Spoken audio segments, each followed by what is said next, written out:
Hello and welcome. AWS के इस part में हम देखेंगे कि हम बकेट कैसे क्रिएट करते हैं और बकेट में हम ऑब्जेक्ट कैसे अपलोड करते हैं, बाकी के ऑपरेशंस कैसे परफॉर्म करेंगे।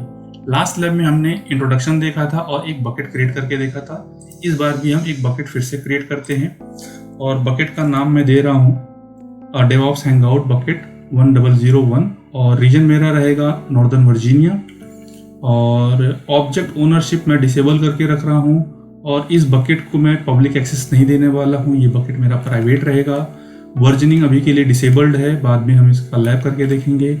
डिफ़ॉल्ट इंक्रिप्शन मैं यूज़ करने वाला हूँ AWS का और इसके बाद हम करते हैं अपने बकेट को क्रिएट।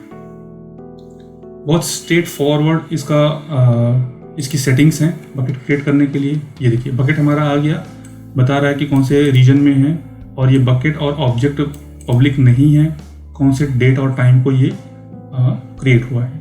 इसके बाद अब हम आते हैं बकेट के अंदर। बकेट के अंदर object, property, permission, matrix, management, access point, ये सारा ऑप्शन है। तो यहाँ पे देखो बहुत सारे इधर भी ऑप्शन है बट ये हाईलाइटेड नहीं है, 2-3 ऑप्शन ही हाईलाइटेड हैं। यहाँ पे आप फोल्डर क्रिएट कर सकते हो, एक्शन में बहुत सारे एक्टिविटी है आप कर सकते हो। तो ये जब हम कोई ऑब्जेक्ट सेलेक्ट करेंगे तब ये सब हाईलाइट होंगे। अभी इसके बाद आता है अपलोड का ऑप्शन। तो यहाँ पे हम फाइल को ऐड कर सकते हैं या फोल्डर को ऐड कर सकते हैं। तो मैं यहाँ से एक फाइल को ऐड करता हूँ। ये लैम्डा की फाइल है, .png फाइल है, ये देखो, ठीक है। इमेज है ये और इसकी साइज़ क्या है, डेस्टिनेशन फोल्डर कौन सा है। इसके बाद हम आते हैं प्रॉपर्टीज़ में।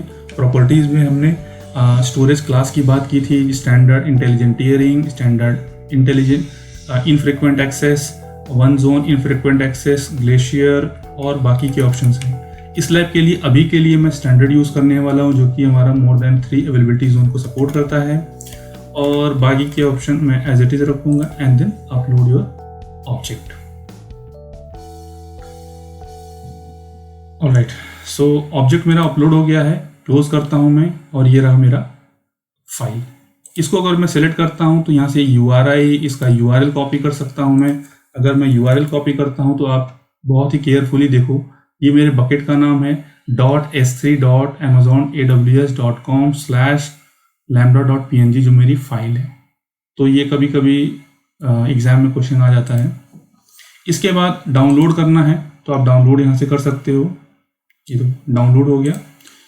ओपन का ऑप्शन है। अगर आप इस फाइल को ओपन करते हो तो जैसे कि आप इस URL से एक्सेस नहीं कर पा रहे थे, आप डायरेक्टली इससे ओपन कर सकते हो। ओपन पे क्लिक करो और ये देखो, ये URL काफ़ी लेंदी है, तो अगर आप चाहते हो इसको देखना तो मैं नोटपैड में इसके URL को पेस्ट कर देता हूँ। ये देखो इतना बड़ा URL बन गया ये, ठीक है। इसके बाद ऑप्शन आता है डिलीट का, आप डिलीट कर सकते हो। एक्शन में डाउनलोड कर सकते हो, कॉपी कर सकते हो, मूव कर सकते हो। अगर आप मूव करते हो तो यहाँ पे आपको बताना पड़ेगा कि डेस्टिनेशन बकेट आपके पास कोई है या नहीं है, ठीक है।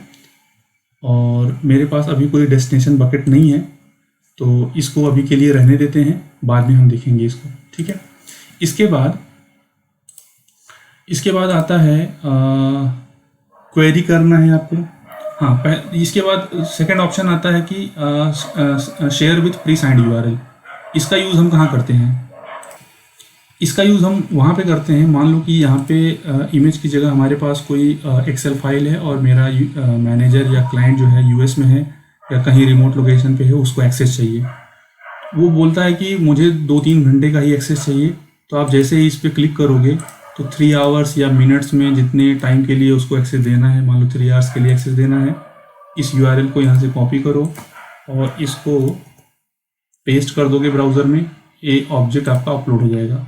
और साथ ही साथ आप यहाँ से ये भी देख सकते हो, ऑलमोस्ट सेम है। थोड़ा सा सिग्नेचर का कुछ चेंजेस रहेगा। यहाँ पे देखो सिग्नेचर यहाँ पे अलग है, इसका सिग्नेचर कुछ अलग है, ठीक है।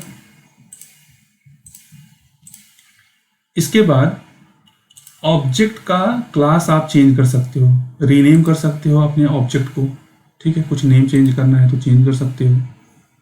इसके साथ ही यहाँ पे अगर आप क्लास चेंज करना चाहते हो, जैसे यहाँ पे क्लास बता रहा है स्टैंडर्ड है, मान लो कि आपको चेंज करना हुआ, आपने गलती से कुछ रॉन्ग क्लास चूज़ कर लिया है, तो आप इंटेलिजेंट टियरिंग या जो भी आपको सूट करता है वो यहाँ से सेलेक्ट करके सेव चेंजेस होने के बाद क्लोज करो इसको और अपने ऑब्जेक्ट को यहाँ पे आप देखोगे तो क्लास इसका चेंज हो गया है। और अगर आपको फोल्डर बनाना है तो आप एक फोल्डर भी बना सकते हो, नेम दे दो कोई dev and then create folder. ये देखिए फोल्डर हमारा बन गया। अब इसके अंदर भी जाकर के आप ऑब्जेक्ट को सेम सारे ऑपरेशंस परफॉर्म कर सकते हो, अपलोड कर सकते हो, एक्शन से बाकी की एक्टिविटीज़ कर सकते हो। अब आते हैं बाकी के इसमें ऑप्शन में, जैसे प्रॉपर्टीज़ है, बकेट को आपको वर्जनिंग इनेबल करना है, इंक्रिप्शन चेंज करना है, ये सारी एक्टिविटीज़ आप यहाँ से कर सकते हो। फिर आता है परमिशंस में बकेट हमारा पब्लिक नहीं है, पब्लिक करना है तो आप एडिट करके इसको यहाँ से पब्लिक कर सकते हो। इसके बाद यहाँ से मुझे सेव चेंजेस नहीं करने हैं। इसके बाद मैट्रिक्स है, मैनेजमेंट है, एक्सेस पॉइंट है। तो इस वीडियो को मैं सिर्फ यहीं तक रख रहा हूँ कि जिसमें हमने ऑब्जेक्ट टेबल पे कुछ चेंजेस किए हैं, और नेक्स्ट क्लास में हम देखेंगे कि हम वर्जनिंग पे कैसे काम करते हैं, क्यों करते हैं। ठीक है, तो इस वीडियो में फिलहाल इतना ही। Thanks for watching.